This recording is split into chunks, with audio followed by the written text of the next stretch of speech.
Bab 036. Hanya sampai persimpangan yang masih sedikit jauh dari apartemen, anak-anak Aksio Zages memberikan klakson lalu berbelok ke arah lain. Sesampainya di parkiran basement, Sanum segera turun. Gua gak naik. Loh mas kemana? Ke markas. Gak. Ada urusan. Kemana mas? Gue pulang sore. Sanum mengangguk. Walaupun dia penasaran jam segini Gaza mau kemana. Dia bersalim kala Gaza akan pergi lagi. Jangan pergi tanpa izin gue.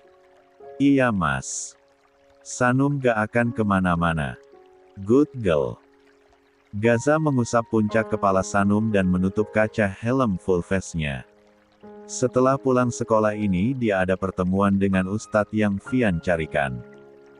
Senyum Sanum melengkung mendapat sentuhan seperti itu. Gue pergi. Iya kamu hati-hati ya. Jangan ngebut. Ya. Sanum melambai begitu motor Gaza melaju pergi. Dia memperhatikan kepergian motor Gaza baru berbalik badan menuju lift. Namun tiba-tiba sebuah mobil hitam yang berhenti di depannya membuat langkahnya terhenti. Belum lepas dari keterkagetannya, pintu itu terbuka dan seseorang pria menariknya cepat. Mata Sanum membulat.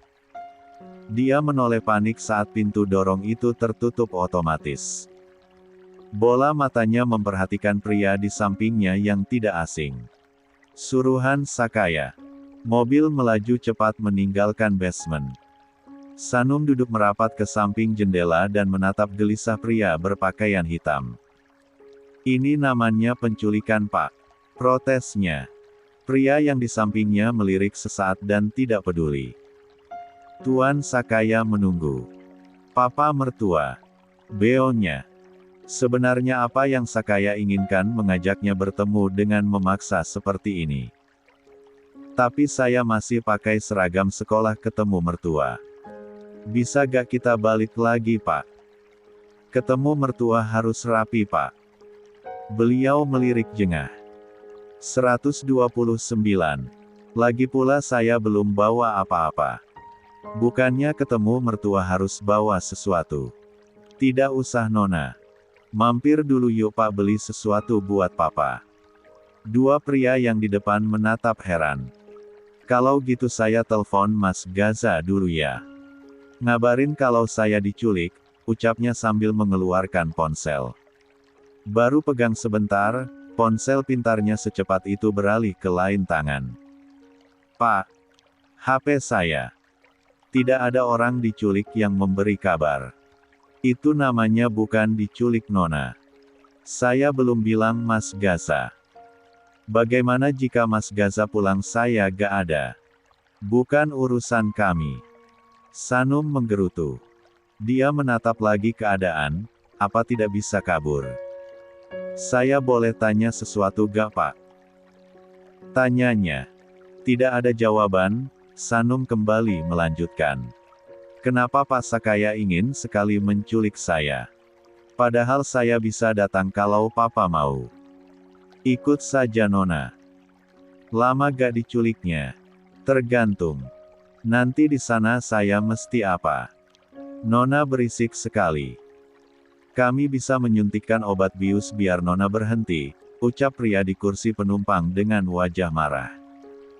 Terganggu dengan cerewet Sanum. Sanum mengatupkan bibirnya. 130. Saya tanya sekali lagi boleh tidak? Setelah terdiam karena diancam akan bius, Sanum kembali bersuara. Makan malam Mas Gaza harus saya siapkan. Saya pulangnya cepat boleh. Jangan lama-lama culiknya. Pria di sampingnya memijit pelipis sedikit pusing. Nona ngerti gak perihal penculikan? Ya diculik, kayak gini. Gak ada tawar-menawar dalam penculikan nona. Mau nona kami culik 6 tahun juga terserah kami. Nyulik itu gak boleh lama pak. Bentar aja, kasihan yang nyariin. Cek tutup saja mulut nona itu pakai lakban. Berisik. ucap pria yang duduk di depan. Dia mudah sekali terpancing emosi. Dia pakai cadar. Bagaimana menutup mulutnya? Sanum sontak menutup sebagian wajahnya dengan tangan, agar cadarnya tetap aman. Saya diam Pak. Gak usah pakai lakban. Baik. Sekali lagi Nona berisik. Kami tidak akan diam. Sanum mengangguk-angguk, dia melempar pandang keluar jendela, dan memperhatikan apa saja yang dia lalui. Hanya sesaat dia kembali bertanya. Pak, apa lagi Nona? Boleh minta ponsel tidak? Nanti Mas Gaza chat gimana? Mas Gaza gak suka saya balasnya lama, lobinya. Mereka menatap tajam. Itu aja Pak. Saya gak minta yang lain. Beneran. Kasih ponsel saya diem. Biar lebih tenang kalau Mas Gaza tahu saya diculik. Nih cewek polos banget. Ucap pria yang membawa mobil mulai kesal. Bin, mobil di belakang ngejar kita. Info pria yang duduk di sebelah Sanum menyadari ada yang mengejar mereka. Cepat. Jangan sampai Tuan murka karena tidak berhasil membawa Nona. Pria bernama Bin yang membawa mobil itu melirik spion dan memacu mobil itu dalam kecepatan yang teramat tinggi. Sanum sontak memegang pegangan di dekat jendela dengan kaget. Gaza menatap musala kecil di depannya dengan ragu. Dia melirik sekitar yang teramat sepi dan melihat lagi alamat yang Vian berikan. Benar di sini dia akan bertemu dengan ustadz yang akan mengajarinya. Sebenarnya dia sudah meminta Vian menyediakan ruangan khusus, bukan malah di sini, namun ustadz tersebut meminta mereka bertemu di musala. Cek. Gaza membuka sepatunya dan menginjak ubin, di saat bersamaan dering ponsel yang berbunyi membuatnya merogoh benda tersebut di dalam saku celana. Nomor bodyguard yang menjaga Sanum menghubunginya. Gaza menempelkan Android pintar itu ke telinga. 131. Kiri seraya bergumam. Ya, Tuan, suruhan Pasakaya membawa Nona pergi. Informasi di seberang sana membuat Gaza menggeram. Rahangnya mengeras, giginya bergemeletup menahan marah. Kronologi. Dia berbalik badan dan berlari ke motornya. Setelah Tuan muda mengantar Nona, mobil anak buah Pasakaya datang dan langsung narik Nona. Kami sudah mengejar Tuan, namun mobil mereka lebih cepat memasuki mansion. Gak becus. Hardiknya lalu mengakhiri panggilan sepihak. Gaza menyimpan ponselnya dan naik ke atas motor, dia melajui kendaraan roda 2 itu dengan kecepatan tinggi. Motor itu menyelip sana-sini dengan lihai, tidak peduli umpatan dan klakson protes dari banyak pengendara. Lajunya menuju mansion mewah Sakaya yang tidak pernah didatanginya lagi sejak hari itu. Klakson tiada henti dia lakukan begitu tiba di depan gerbang. Namun penjaga menolak membuka. Buka pintu ini. Amuknya. Gaza turun dari motor dan menelempar helm, dia menendang penuh amarah gerbang tinggi itu. Maaf Tuan muda. Pak Sakaya melarang Anda masuk saat ini. Tangan Gaza menggepal. Apa yang akan dilakukan pria itu kepada Sanum? Segala takut dan kecamuk akan apa yang Sakaya lakukan sama seperti yang dilakukan kepadanya, membuat nafasnya tercekat. Entah apa yang terjadi. Sanum tidak sadar ketika terakhir mobil yang menculiknya dikejar satu mobil. Dia mengerjap kala cahaya masuk menembus retinanya. Begitu matanya terbuka sempurna langit-langit kamar yang cukup tinggi dengan lampu permata menghiasi. Sanum melenguh dan melihat sekitar, hingga dia temukan sosok pria yang duduk tidak jauh dari sofa dengan sebuah iPad di pangkuannya. Pria itu memakai kacamata dan tampak fokus. Ekspresinya dingin dan auranya cukup menyeramkan. Sanum langsung duduk dengan panik. Dia melihat sekitar dan melihat pakaiannya. Lalu menyentuh wajahnya, kain tipis itu masih di sana. Sudah bangun. Suara berat itu membuatnya menoleh lagi. Saat pria itu menoleh, Sanum bisa tahu siapa dia. Sakaya Leonard.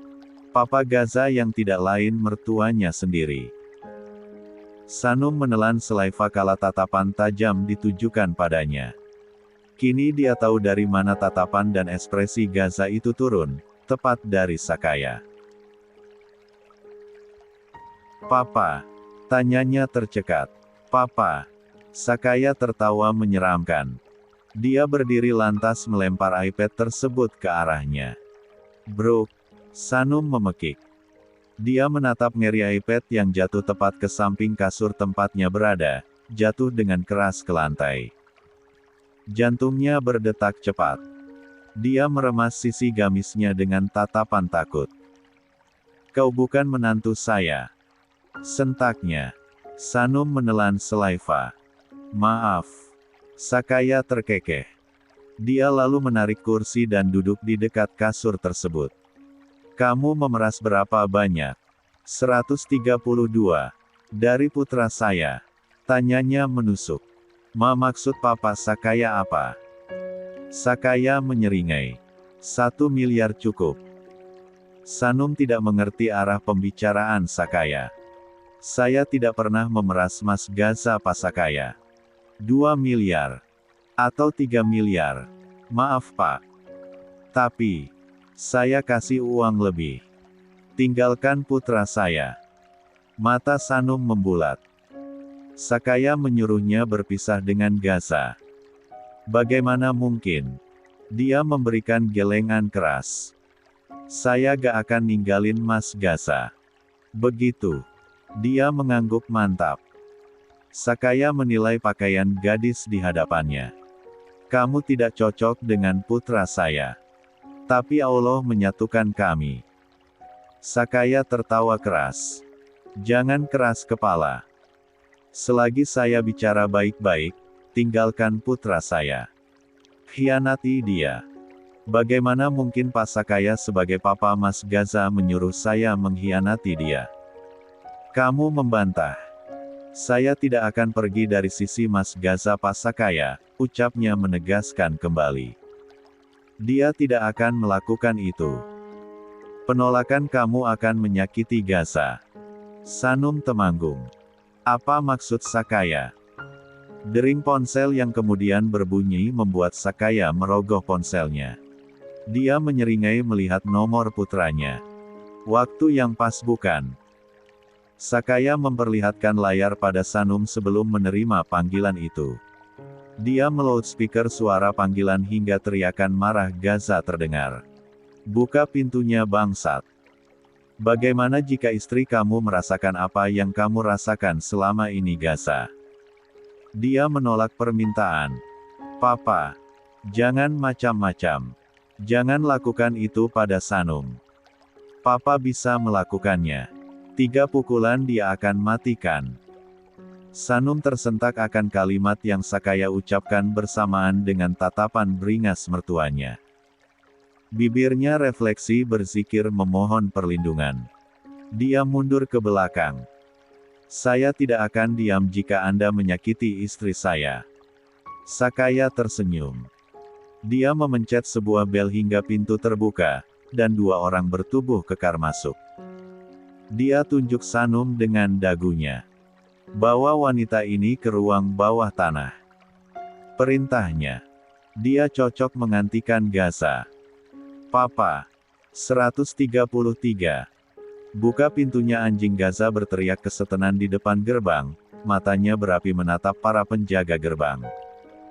"Bawa perempuan itu." Titah Sakaya lagi. Mereka sontak mendekat dan hendak menarik paksa. Apa yang akan Anda lakukan?" tanya Sanum bergetar. "Jangan sentuh saya." Dia bergeser dengan takut kala suruhan Sakaya hendak menyentuhnya. "Jangan sentuh dia," geram Gaza. Maas." Sanum memekik begitu dia tarik paksa. "Lakukan itu pada saya." Tapi jangan sakiti atau sentuh istri saya sedikitpun. Sakaya tersenyum puas dan memberi instruksi suruhannya untuk melepas Sanum. Pilihan bagus. Dia lantas berdiri dan mematikan panggilannya. Buka gerbang dan bawa Gaza ke ruang bawah tanah. Baik Tuan Besar.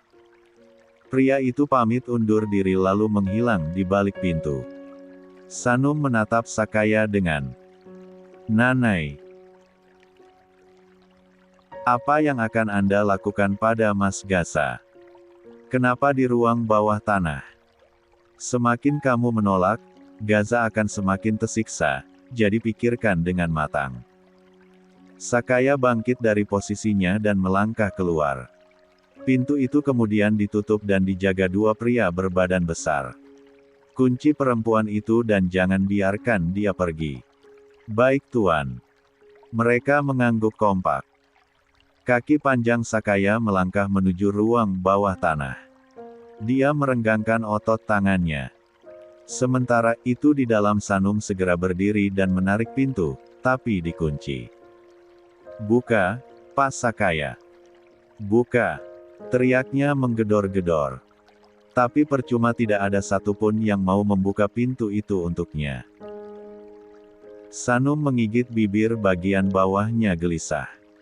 Apa yang akan Sakaya lakukan pada Gaza di ruang bawah tanah? Lalu apa yang harus dia lakukan? Jika penolakannya akan menyiksa Gaza. Sebenarnya apa yang akan dilakukan Sakaya? Apa yang Gaza terima selama ini? 134. Kamu sudah tahu kan hukuman apa yang pantas untuk kesalahan kamu? Suara berat Sakaya mengisi ruangan bawah tanah yang kedap suara itu. Gaza tidak menjawab, dia bergeming sedang tatapan tajamnya menatap lurus sosok Sakaya di balik cermin di hadapannya. Dia tidak gentar kala Sakaya maju membawa sebuah cambuk di tangannya. Hukuman sesuai ukuran kesalahan yang dia buat. Gaza sudah sanumel hal ini sejak kecil. Hukuman sesuai besarnya kadar kesalahan, Gaza, ucap Sakaya lagi.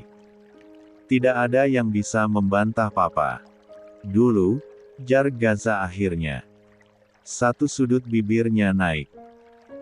Anak laki-laki yang dulu penurut demi ambisi papanya, hanya dulu tidak membantah.